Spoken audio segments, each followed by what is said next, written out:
चल रहा है। महाराज समाज ग्रंथ के माध्यम से फरमा रहे हैं, सोचहूँ बिस सुन सागर भरियो, दृष्टि ने आवे धाम।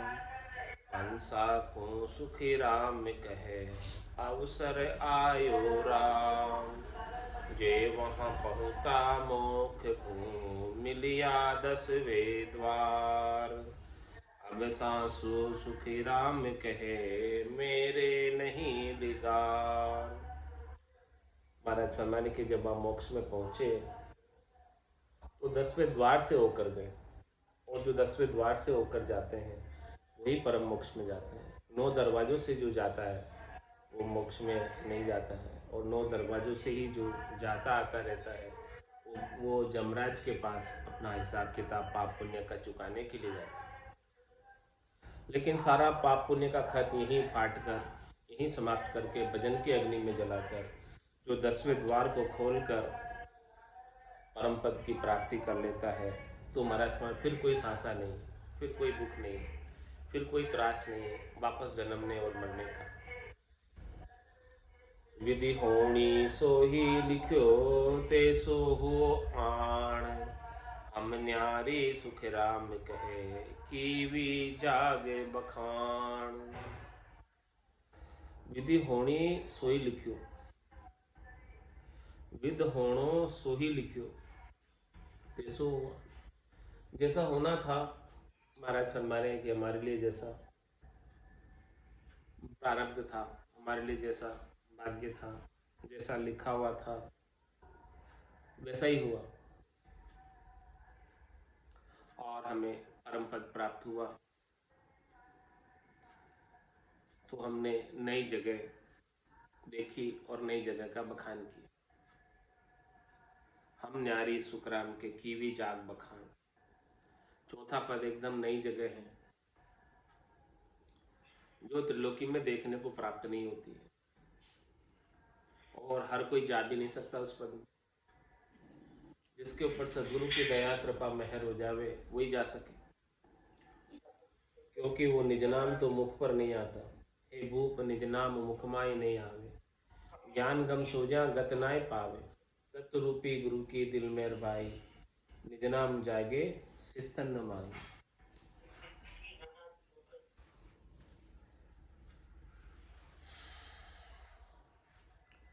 मन पाँव ना मिल 5 जूं, ए दुखदाई होय।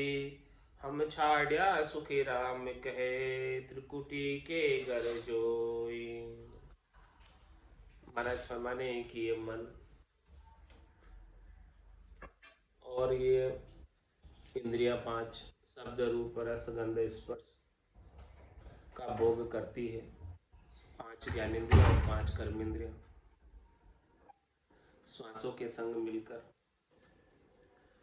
तो महाराज फरमाने कि मन इन इंद्रियों का राजा है। ये मन जो जो आदेश देता है वैसे वैसे इंद्रिया कार्य करती है। तो महाराज हमारे जब तक ये हमारे संग थे, तो ये जीवात्मा जहां जहां मन लेकर जा रहा था वहां वहां जा रही थी। वो सब कार्य कर रही थी जो मन चाह रहा था, जो मन को भा रहा था, वो ये आत्मा सब कार्य कर रही।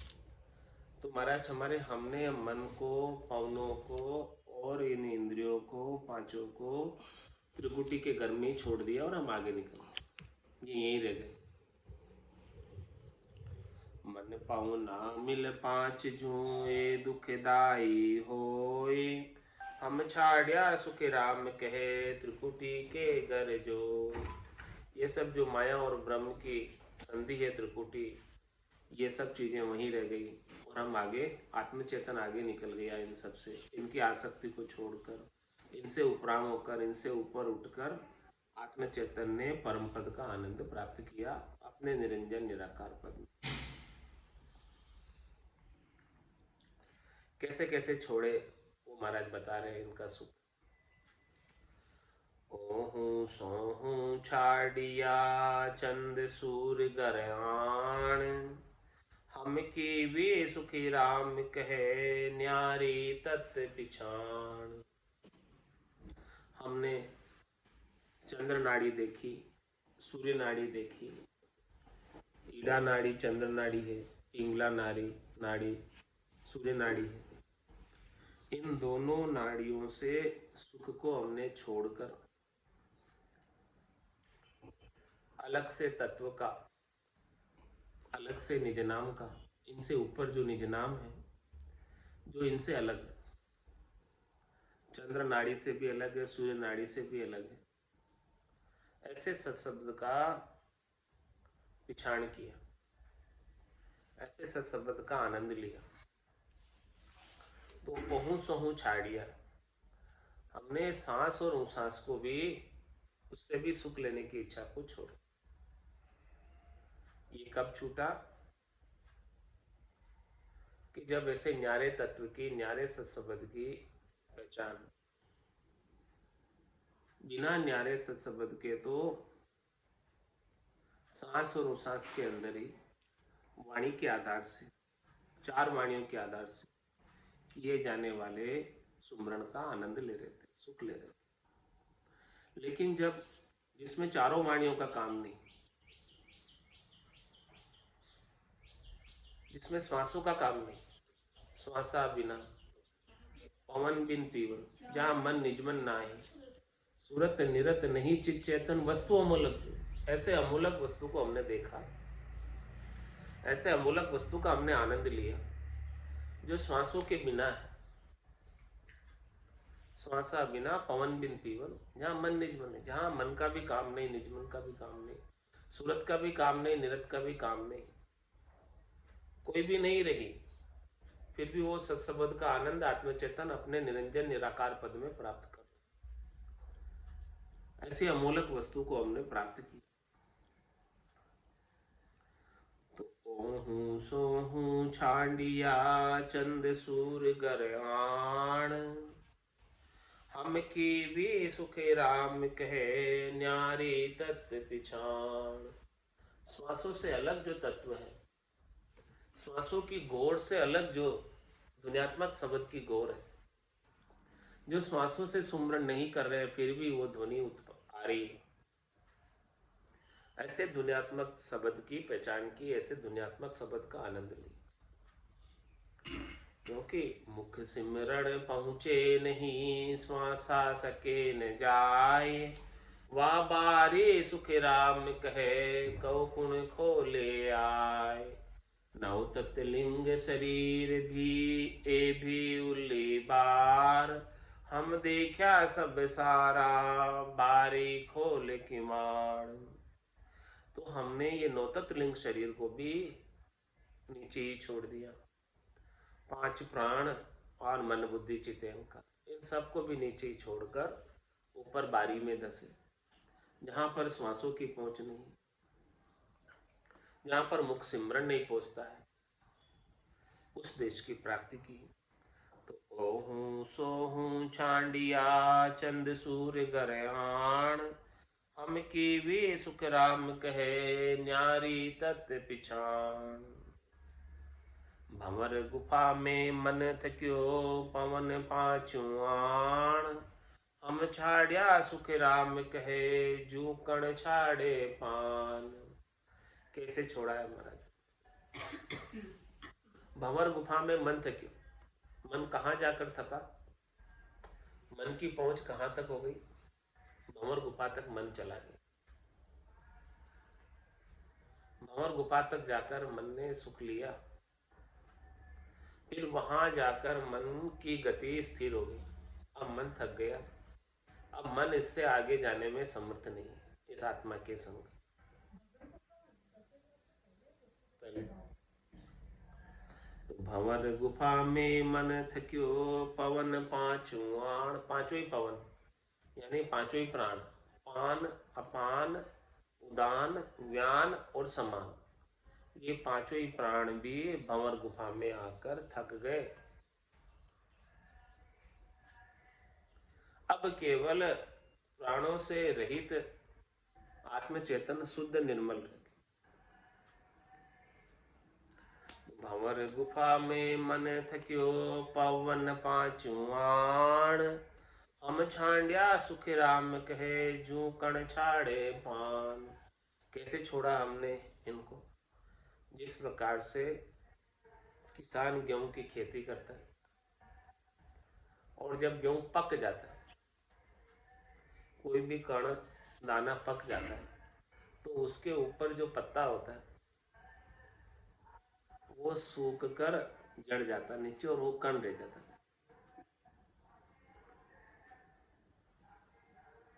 वैसे ही महाराज हमारे की भजन करते करते पूर्णता की स्थिति पे जब पहुंचते हैं,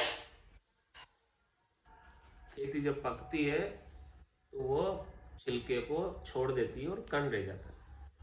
इसी प्रकार से हमारे ये छिलके थे, सब ऊपर के आवरण थे। स्थूल शरीर की आसक्ति का आवरण था, छिलका था एक। सूक्ष्म शरीर की आसक्ति का आवरण था, छिलका था दूसरा। कारण शरीर की आसक्ति का आवरण था, छिलका था तीसरा। महाकारण शरीर की आसक्ति का आवरण था, छिलका था चौथा। एक एक करके सारे छिलके जैसे जैसे पूर्णता की स्थिति को पहुंचे, जैसे जैसे पकाई आई, वैसे वैसे ये सब उतरते गए छिलके और केवल कण रह गया, तत्व रह गया, सार रह गया। आत्म चेतन जो है अब सार तत्व का आनंद लेता है, इन छिलकों से सुख लेना छोड़ दिया। इस प्रकार से महाराज फरमाने कि हमारी ये सारे छिलके, सारे छोई, ये सब आवरण, ये सब माया की चीजें सब उतरती गई एक एक करके।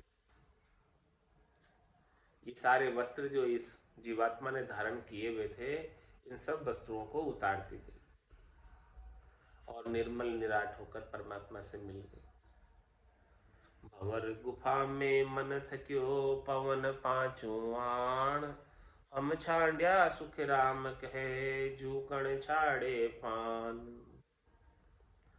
निज मन मिलिया निरत सू कियो सबे विचार। यूं छंट्या सुखी राम कहे जूगी माखन सार। महाराज फरमा रहे हैं कि निजमन मिलिया निरत सु। निजमन और निरता, निश्चयात्मक बुद्धि और निजमन, प्रकृति मन नहीं, निजमन। निजमन मिलिया निरसु यानी बुद्धि के ऊपर निजमन का विवेक जागृत। तो निश्चय कर लिया और फिर क्या किया? कियो सबे विचार, सबने मिलकर विचार किया। कैसे विचार किया कि सार क्या है और असार क्या है? तो सार सार को तो ले लिया और असार असार को छोड़ दिया। और किस प्रकार से छांटे?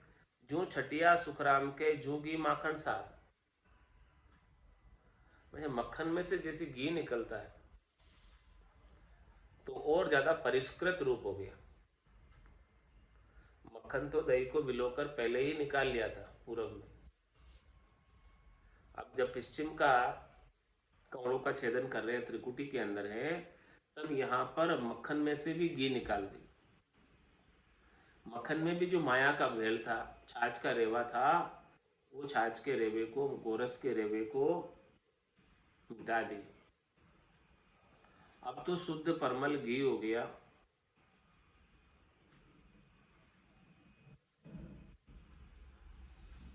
गोरस जू क्रिया सबे ओहू माखन होय। तते सो सुखी राम कहे घी करतायो जोय। महाराज फरमाने की जितनी भी करनी है, क्रियाएं हैं, वो सब छाछ की तरह, गोरस की तरह और ओहू माखन हो। अब ये आत्म चेतन जो है मक्खन का आनंद ले रहा है, जो उसने सदगुरु की कृपा से दही को भिगोकर श्वास उश्वास में मंथन करके काढ़ा है और बाकी छाछ की तरह सारी करनियों को, क्रिया को छोड़ दिया। और महाराज फरमा रहे हैं कि इस ओहू माखन का आनंद लेते लेते आत्म चेतन जो है इस मक्खन का आनंद लेते लेते तत ऐसो सुखराम के घी करता है। अब तो ऐसे तत्व का आनंद लेता है जो घी के समान है, ता तपाकर शुद्ध कर कर निर्मल कर कर उसका आनंद ले रहा है आत्म चेतन। माखन मिसलो जाय गो गोरस तुरत विनाश, गीतायो सुख राम कहे दिन दिन पर मलवास। माखन महाराज फरमा रहे हैं कि 2-5 दिन तक ठीक रहता है और फिर खराब हो जाता है, ज़्यादा टाइम नहीं रह सकता, उसमें खटास होती है। और गोरस छाछ तो 1-2 दिन में ही खट्टी पड़ जाती है, उसका तो जल्दी ही विनाश होता है। तो महाराज में संसार में त्रिलोकी में फल प्राप्ति की जितनी भी करनी और क्रियाएं हैं वो सब छाछ के समान, गोरस के समान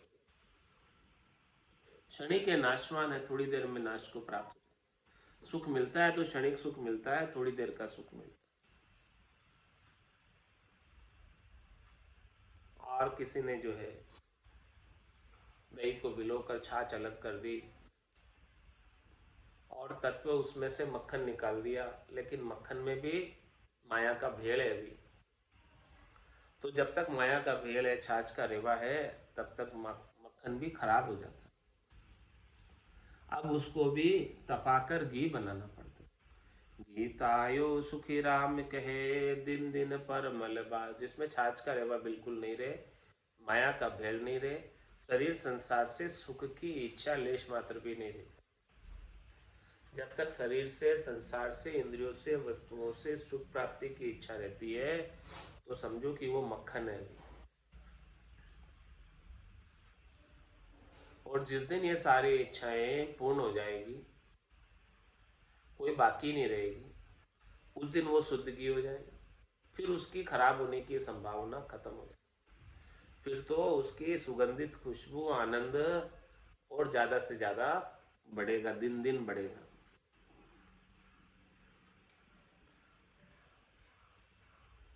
घी माखन सब गोरस सू, सब पै की पेदास, धुर खूटा सुखी राम जी, गाया के गटवास। बस भाई घी, मक्खन, गोरस सब किसकी पैदाश है? पै की, दूध की। सब ये दूध से ही बने हुए हैं। दूध को दही जमा कर उसको भिगोकर मक्खन निकाला और छाछ को अलग किया और धुर खूटा सुखराम जी, गाया के गटवास। इसका आदि स्रोत कौन है दूध का भी? गाय। गाय के गट से निकला हुआ अमृतमय दूध, इस दूध से ही दही जमाया गया और इस दही से ही मक्खन अलग किया गया, छाछ अलग की गई और उसी से ही घी तपाकर बनाया गया। इसी प्रकार से महात्मा ये सब परमात्मा से ही निकले हुए हैं। सारे ये परमात्मा के ही गट से निकले हुए। जैसे गाय के गट से दूध निकला और फिर उसको विधि से, तरीके से दही जमाया, तरीके से भिगोया और फिर उसका शुद्ध तपाकर छाछ को अलग करके घी बना दिया। ऐसे ही सारी चीजें, इसका तो तुरंत विनाश हो जाता है, कोई थोड़े दिन चलती है और कोई हमेशा रहने। तो ऐसे ही महाराज समझा रहे हैं अपने को कि जैसे गाय से निकली हुई ये सारी चीज है, दूध भी, दही भी, छाछ भी और मक्खन भी और घी भी, लेकिन ये परिष्कृत रूप है इन सब चीजों। ऐसे ही ये परमात्मा से निकली हुई पूरा ये चीजें हैं, लेकिन संतों के पास ऐसा भेद है, अणबे का ज्ञान है, उस ज्ञान से परम आनंद की प्राप्ति कर। राम का रचा जीवड़ा 84 में जाए, सदगुरु हंदा संतदास मिले ब्रह्म के। तो ऐसा भेद किसे मिल जाए, ऐसी साधना किसे मिल जाए, किसके ऊपर सदगुरु की दया हो जाए, कृपा हो जाए, तो उसका काम हो जाता है, उसके बिना नहीं होता। वेद सहित ज्ञान घटावे, प्रेम भाव नेचो मन पावे, मोक्ष मिलन की यही है उपाय, दूजी नहीं शिष्ट में भाई। दूसरा और कोई उपाय है नहीं बिना भेद के। जिस प्रकार से घी बनाने का भी दूध से भेद है, किसको भेद पता नहीं हो तो दूध से घी नहीं बन सकता। ऐसे ही परमात्मा पद को प्राप्त करने के लिए भी भेद के सहित ज्ञान घट के अंदर प्रकट होता है सदगुरु की कृपा से, दया से, मेहर से। तब जाके ऐसा आनंद का पद प्राप्त कर सकते हैं। इसके बिना ये आनंद का पद प्राप्त नहीं होता है। विनाशी सुखों के साथ ही लगे रहते हैं, नाशवान सुखों के साथ ही लगे रहते हैं। तो महाराज फरमाने कि नित उपजे विण से सदा स्थिर रहे नहीं कोई, यूं हो सुखी राम कहे नैचे ही सायब होय। गाय का दृष्टांत देकर महाराज समझा रहे हैं कि नित उपजे विण से सदा, यह आत्मचेतन बार बार जन्म प्राप्त कर रहा है और बार बार विनाश को प्राप्त कर रहा है, बार बार शरीर धरकर आता है और बार बार मृत्यु में चला जाता है और स्थिर नहीं रह पाता। स्थिर नहीं रहने का कारण क्या है? ये दूध भी, आप दूध को भी आप स्थिर नहीं रख सकते, खराब हो जाएगा, फट जाएगा, गर्म नहीं करो तो एक दिन में ही फट जाएगा। ऐसे ही महाराज फरमा रहे हैं कि जब तक ये सदगुरु का ज्ञान नहीं मिले तब तक नित उपजे विण से सदा स्थिर रहे नहीं को। स्थिर रहने का भेद किसके पास? दूध से घी बनाने का भेद किसके पास? घी को आप स्थिर रख सकते लेकिन दूध को नहीं रख सकते, दही को नहीं रख सकते, छाछ को नहीं रख सकते, मक्खन को नहीं रख सकते। लेकिन उसको जो है शुद्ध करके परिष्कृत करके घी बना लिया तो उसको स्थिर रख सकते। तो ऐसे भेद के बिना नित उपजे विण से सदा स्थिर रहे नहीं कोई, यूं ओहु सुखी राम कहे नैचे ही सायब होय। ये आत्मचेतन निश्चित रूप से सायब का ही अंश है। ईश्वर अंश जीव अविनाशी, चेतन अमल सहज सुख राशि। ये जीव सायब का ही अंश है, सायब का ही रूप है, सायब का ही अवतार है। लेकिन इसने माया का संग कर लिया, वैभव नाम का गुण होने की वजह से, चाहना होने से, सुख प्राप्ति की इच्छा होने से, उसकी वजह से ये बार बार उपज रहा है और बार बार विनाश को प्राप्त। तो इस सुख प्राप्ति की इच्छा को, वैभव नाम के गुण को संत सदगुरु वेद के सहित मिटा देते हैं। पांचों वास सदा उरिया के, यूं भवता जुग जागे। अब ये पांचों प्रकार की वासनाएं किससे मिटेगी? भजन सु वासना जल जाए, दूजो और कोई नहीं हो पाए। तो ऐसा भजन का भेद सदगुरु देते हैं। ये निश्चित रूप से आत्मचेतन परमात्मा का ही अंश है, लेकिन भूल पड़ गई, अज्ञानता आ गई, नासमझी आ गई, नादानी आ गई। उसकी वजह से इसने माया का शरीर धरकर आ गया। वो नादानी को, नासमझी को, अज्ञानता को सदगुरु अपने ज्ञान के माध्यम से दूर कर और इसको वापस सायब से मिला देते। अनंत जन्म को बीछड़ियो जीव, कोई यार पीयूषु मेला करे, कोई पति स्वरूप परमात्मा से मिला दे। कह बो सुन बो सीख बो आविद सहल विराट, दुर्लभ सो सुखी राम कहे पिछम सुर की बाट। महाराज की ज्ञान को कहना और ज्ञान को सुनना और ज्ञान को सीखना, ये तो सरल है। जो चीज कहने में आती है 52 अक्षरों का ज्ञान, जो चीज सुनने में आता है और जो चीज सीखने में आती है, वहां तक तो हर कोई कर लेता है। लेकिन महाराज हमारे जो कहने में, सुनने में, सीखने में नहीं है। रूप देख देखन के माई, दिष्ट मुष्ट में आवे ना, वो दुर्लभ है। दुर्लभ सो सुख राम कहे, पिछम सुर की बाट। जो पिछम का रास्ता पकड़ते हैं, पूरब से उतर कर पिछम में चढ़ाई करते हैं, शंखनाल से उतर कर बंकनाल में चढ़ाई करते हैं, श्वास से प्रश्वास के अंदर, उश्वास के अंदर सुमरण की विधि का भेद, जिससे ही पिछम का रास्ता खुलता है। ऐसे निज नाम की जागृति बिना संतों की, सदगुरु की कृपा के नहीं होती है। इसलिए महाराज माने कि पिछम का रास्ता मिलना बड़ा दुर्लभ है। हद तक की, बेहद तक की करनी क्रियाएं तो सब मिल जाएगी आसान। तो हद को लांग गयो बेहद में, तो ही रीतो फिर आयो, फिर वापस रीता आना पड़ेगा। तो ये पिछम का रास्ता मिलना, बंकनाल का रास्ता मिलना और बंकनाल से ऊंचे चढ़ना और ये 10वें द्वार को फोड़कर निकलना, ये बड़ा दुर्लभ है। चौथे लोक को प्राप्त करना बड़ा दुर्लभ है। वाणी कहनी सहल है, ज्ञान बे सुखी राम। दुर्लभ सो सुखी राम कहे, कहिए चौथी धाम। महाराज हमारे की वाणी भी अपने मुखारबिंद से घट के भीतर अनुभव करके कोई कह सकता है, वो भी सरल है।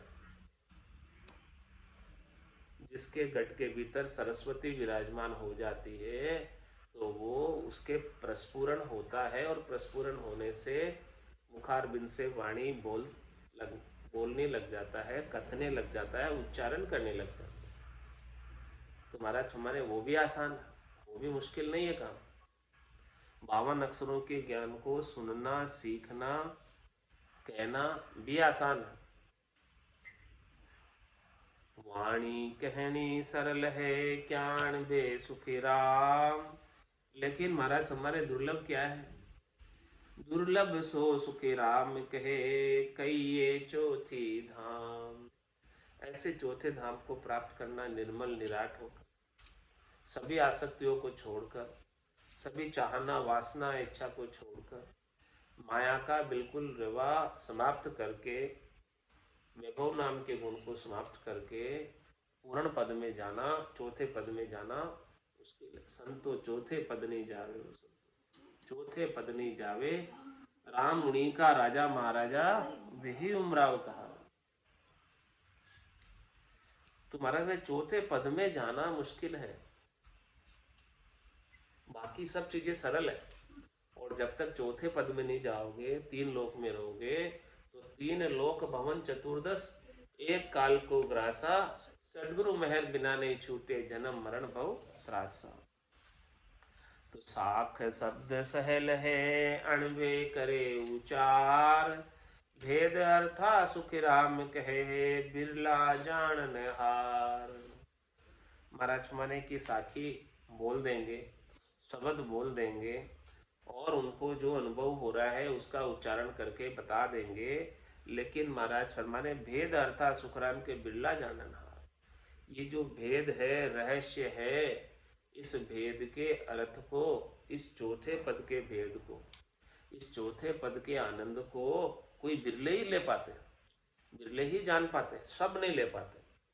बाकी सब काम कर लेंगे हद के, जो इंद्रियों के द्वारा करने में आ रहे हैं, लेकिन चौथे पद का आनंद जो इंद्रियातीत है, अगम है, हद बेहद का सब बात कर लेंगे, हद बेहद की सब करनी क्रिया कर लेंगे, हद बेहद के सब व्यवहार कर लेंगे, लेकिन अगम देश को जानने का कार्य कोई बिरले ही कर पाते हैं। अगम देश तक पहुंचने का कार्य बिरले ही पहुंच पाते हैं, वहां पर सब नहीं पहुंच पाते। ऐसा ये अगम देश का महाराज फरमा रहे कि ये आनंद है। तो कहने हारा बहुत है, सुनने वारा अनेक, रटना यूं सुख राम कहे, लियू बंद बिरला पेक।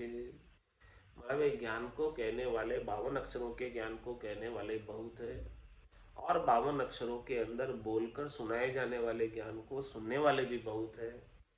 लेकिन सद्गुरु विधि से श्वास उश्वास में रकार मकार को रचना कागल्या के साथ रटना यूं सुखे राम कहे, लियू बंद बिरला पे, और वो भी सत्सबद की लियू के साथ, निज नाम की लियू के साथ, वो कोई बिरले ही कर पाते हैं, सब नहीं कर पाते हैं। इस प्रकार से महाराज ने समाध ग्रंथ को संपूर्ण किया। ये पूरा चौथे पद की प्राप्ति का ठेठ तक का वर्णन इसके अंदर आया है कि किस प्रकार से चौथे पद में पहुंचा जाता है, कैसे कैसे घट पड़चों का अनुभव कहाँ कहाँ कैसे कैसे होता है। वो वो फाइनल स्टेज का महाराज ने वर्णन करके इस समाध ग्रंथ के अंदर सब कुछ वर्णन करके बताया है।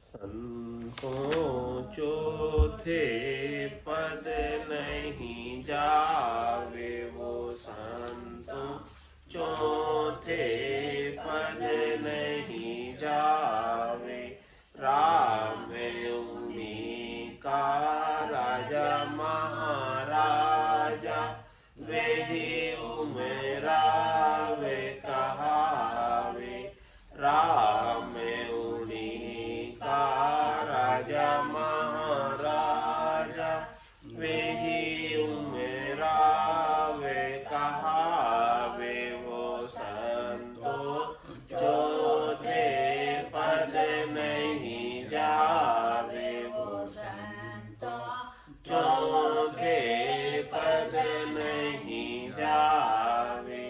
सुन प्रहलाद सुरग लगे पूगा, इंदर पदवी पाई, सुन प्रहलाद सुरग लगे पूगा, इंदर पदवी पाई, ध्रुव आकाश अटल गर किया, सब जग देखे आई, ध्रुव आकाश अटल गर किया, सब जग देखे आई, वो संतों चौथे पद नहीं जावे, वो संतों चौथे पद नहीं जावे। पांडव 5 स्वर्ग में माले, हरचंद कर्ण सहेती, पांडव 5 स्वर्ग में माले, हरीश चंद कर्ण सहेती, बलि राजा पयाल सिधायो, इन उण बिचिया छेती, बलि राजा पयाल सिधायो, इन उण बिचिया छेती, संतों चौथे पद नहीं जावे, वो संतों चौथे पद नहीं जावे। अत्रि मैत्री वेद व्यास जी, मुनि जन सहस्त्र 88, अत्रि मैत्री वेद व्यास जी, मुनि जने सहसे 88 ए धर्म राय के मुझे रे बैठा नचिकेता आयो जोई ये धर्म राय के मुझे रे बैठा नचिकेता आयो जोई वो संतों चौथे पद नहीं जावे चौथे पद नहीं जावे नो नाथ 84 सीधा सुर 33 कहीजे नो नाथ 84 सीधा सुर 33 कहीजे तीन लोक नारद की रमणी दक्ष सराप सहीजे तीन लोक नारद की रमणी दक्ष सराप सहीजे वो संतों चौथे पद नहीं जावे चौथे पद नहीं जावे गोरखनाथ धरण पर केले शिव ने व्यावे रचाया गोरखनाथ धरण पे खेले शिव ने व्याव रचाया हिमाचल गर गोरा परण्या 12 ब्याया हिमाचल गर गोरा परण्या 12 ब्याया संतों चौथे पद नहीं जावे चौथे पद नहीं जावे चौथे पद तो वे जन पहुँचा जहाँ परीक्षा होई चौथे पद तो वे जन पहुँचा जहाँ परीक्षा होई तीन लोक में कोई न लखिया ज्ञान दृष्टि कर जोई तीन लोक में कोई न लखिया ज्ञान दृष्टि कर जोई वो संतों चौथे पद नहीं जावे चौथे पद नहीं जावे सुन अवतार अलख सो बाजे बारे बारे यहाँ आवे सुन अवतार अलख सो बाजे बारे बारे यहाँ आवे जय सुख राम तीर्थंकर होगा कोई सपने ही आन बतावे जय सुख राम तीर्थंकर होगा कोई सपने ही आन बतावे वो संतों चौथे पद नहीं जावे वो संतों चौथे पद नहीं जावे